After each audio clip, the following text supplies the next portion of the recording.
A fé prática. Que respondeu o Senhor aos que murmuravam? Não murmureis entre vós.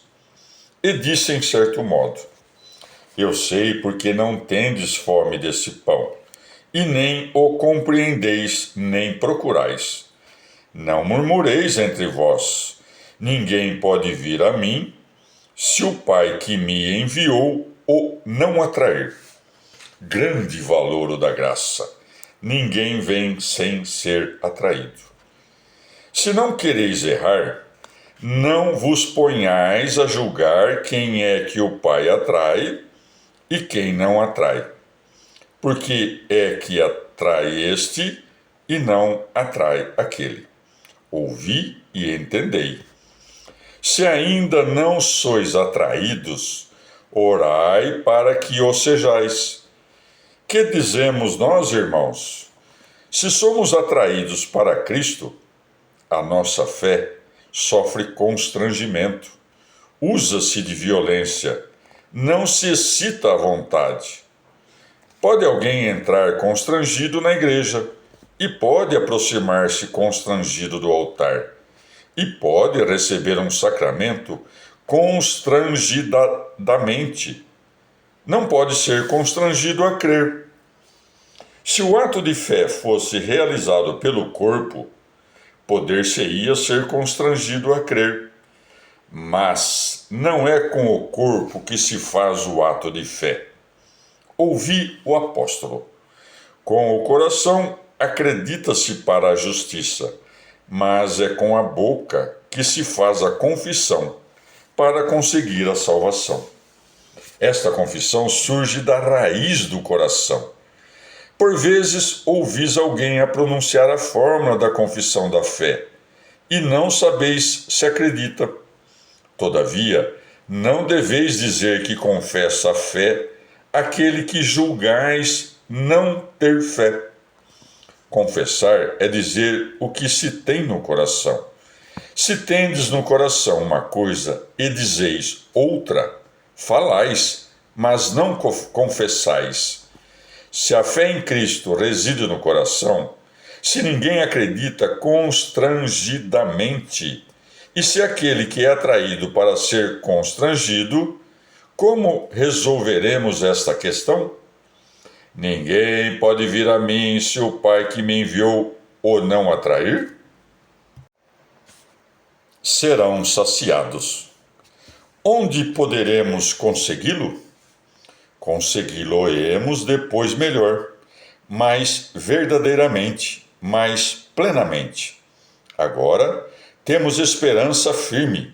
Podemos mais facilmente ter fome do que ser saciados. O Senhor disse: Bem-aventurados os que têm fome e sede de justiça, enquanto estão no mundo. Esses serão saciados, mas só depois. Quando disse: Ninguém pode vir a mim se o Pai que me enviou o não atrair, acrescentou: E eu o ressuscitarei no último dia. Dou-lhe o que ele ama, dou-lhe objeto por que espera. Verá aquilo que acreditou sem o ter visto, comerá o manjar de que teve fome, será saciado com a água de que teve sede. Quando? Na ressurreição dos mortos, porque eu o ressuscitarei no último dia. Atraídos pelo Pai. Porque se diz aquele que o Pai atrair, se é Cristo quem atrai? Porque disse aquele que o Pai atrai? Se havemos de ser atraídos, sejamo-lo por aquele a quem a esposa dedicada diz: Nós corremos atrás do odor dos teus perfumes. Mas advirtamos, irmãos, no que ele quer que conheçamos, e procuremos compreendê-lo quanto possível. O Pai atrai ao Filho os que creem no Filho, precisamente porque sabem que ele tem Deus por Pai. Sim, Deus Pai gerou um Filho igual a si. O que pensa e sente na sua fé e toma como assunto de reflexão que aquele em que crê é igual ao Pai. É esse que o Pai atrai ao Filho. Ário professou que o Filho é uma criatura. Não foi o Pai quem o atraiu, porque não honra o Pai quem não acredita que o Filho é igual ao Pai. Que afirmações são as tuas, ó Ário? Porque falas de um modo herético? Quem é Cristo? Dizes que não é verdadeiro Deus e que é uma criatura feita pelo verdadeiro Deus. Não te atraiu o Pai. Não consideras como Pai aquele cujo filho negas. Pensas outra coisa. Não conheces o Filho, nem és atraído pelo Pai, nem és atraído ao Filho. O Filho é diferente do que pensas. Fotino disse: Cristo é somente homem, não é Deus.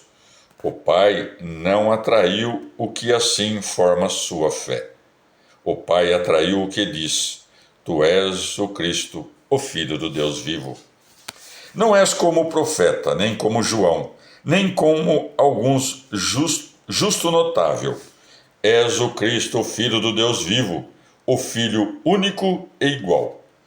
Vê como foi atraído pelo Pai o que foi atraído.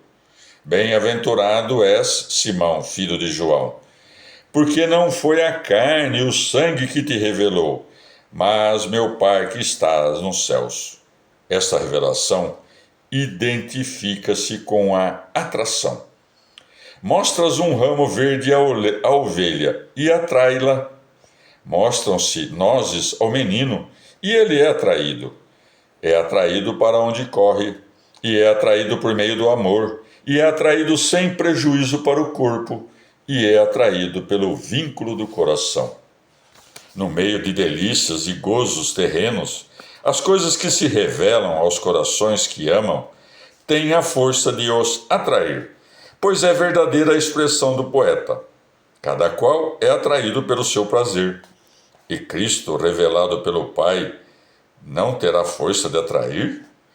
A alma poderá desejar alguma coisa com mais ardor do que a verdade? Para onde há de ela dirigir a avidez das suas fauces, como há de satisfazer o desejo de julgar interiormente a verdade das coisas, se não se comer e beber a sabedoria, a justiça, a verdade e a eternidade?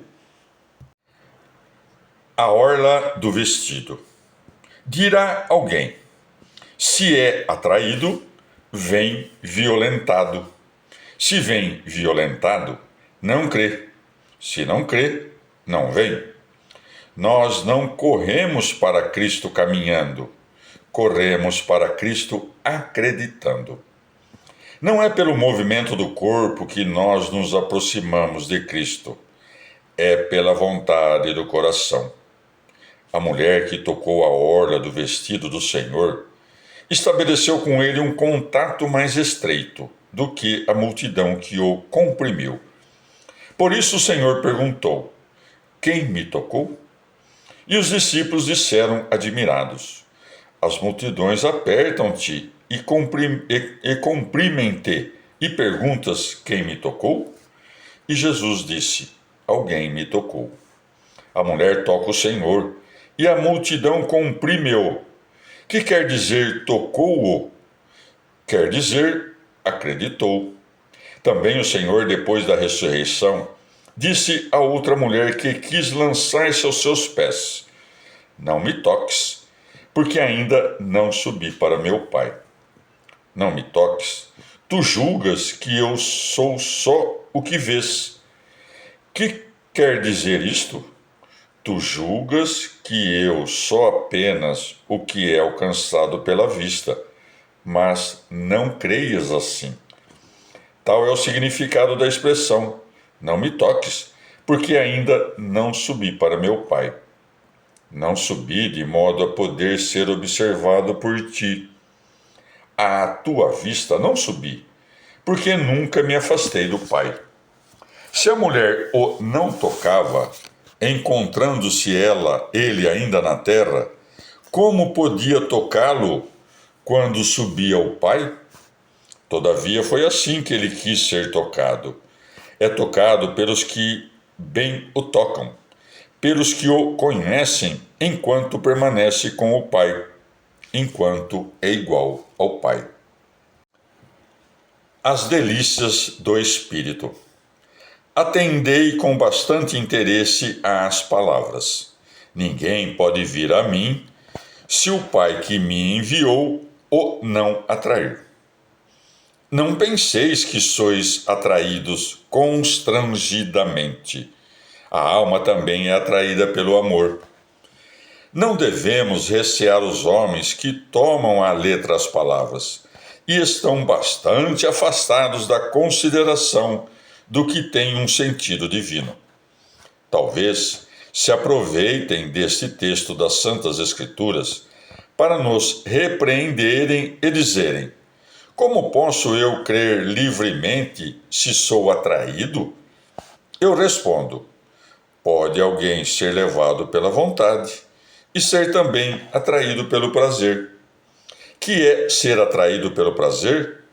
Põe as tuas delícias no Senhor, e Ele conceder-te-á o que o teu coração deseja. Há um certo prazer para o coração, que saboreia a doçura do pão celeste.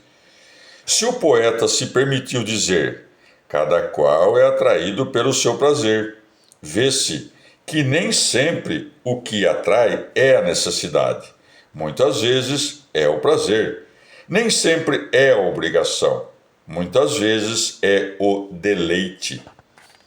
Com quanto maior razão devemos dizer que é atraído para Cristo, o homem que se deleita com a verdade, que se deleita com a felicidade, que se deleita com a justiça, que se deleita com a vida sempiterna, pois que Cristo é a verdade, a felicidade, a justiça, a vida sempiterna.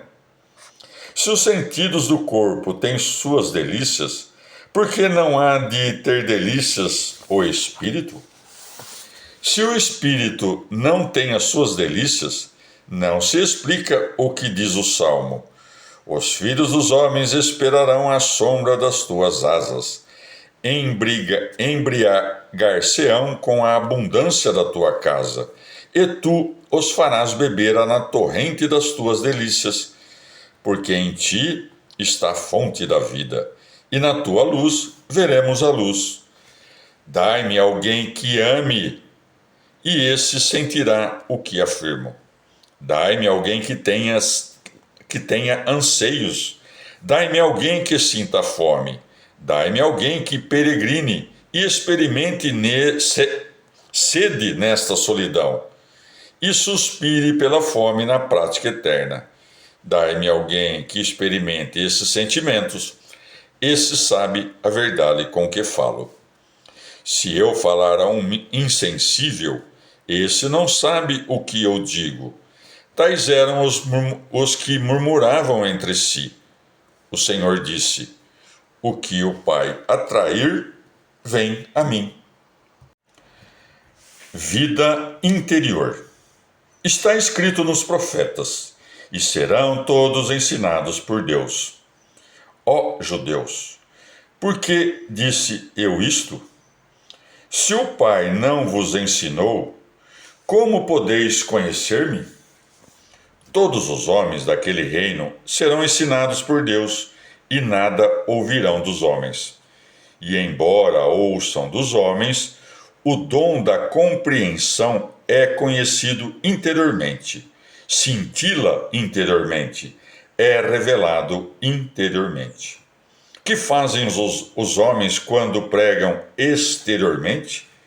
Que faço eu que vos falo no momento presente? Levo aos vossos ouvidos o som das palavras. Se o que está dentro de vós não vos ensinar, que posso eu dizer? Que posso eu fazer? A ação do cultivador da árvore é toda exterior, a do Criador é toda interior. O que planta e o que rega operam extrinsecamente. A isto se limita a nossa ação. Não é nada nem o que planta, nem o que rega, mas Deus dá o crescimento. Quer dizer, serão todos ensinados por Deus. Qual a extensão da palavra todos? Todo aquele que ouviu e aprendeu do meu Pai, vem a mim. Vede como o Pai exerce a atração. Deleita por meio do ensino. Não obriga ninguém. Vede como ele atrai. Todos serão ensinados por Deus. É próprio de Deus atrair. Todo aquele que ouviu e aprendeu do meu Pai, vem a mim. É próprio de Deus atrair.